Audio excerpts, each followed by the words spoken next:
If her attacker had hoped to kill her, it was meant to be a cruel death.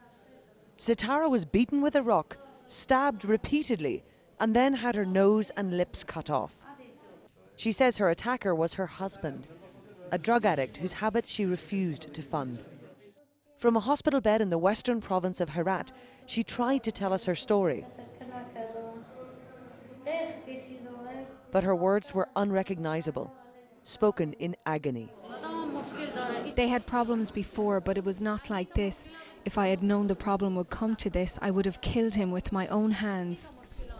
As with so many cases in Afghanistan, the assault happened in her home, the very place where women in conservative societies should be safe. Do you see this blood? When we first came, she was lying here.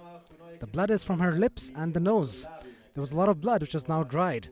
The blood on the walls here is from her hands. She was semi-conscious but saying just a few words. While Setara's case may be unusual in the extreme levels of brutality involved, those who work with women across Afghanistan say there are increasing reports of women being assaulted. The Afghanistan Independent Human Rights Commission said that in 2013 they saw a 26% increase of reports from women saying they had been violently assaulted. Women are protected under Afghan law, but the state rarely brings culprits to justice. Human rights organisations here say Setara's case was not only one of the worst they saw, but that her husband is still a free man.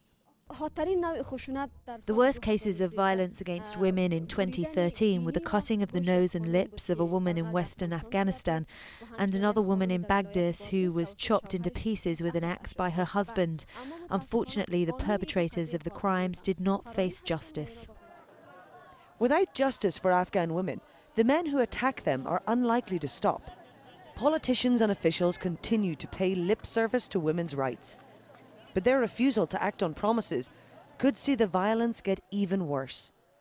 Jane Ferguson, Al Jazeera, Kabul, Afghanistan.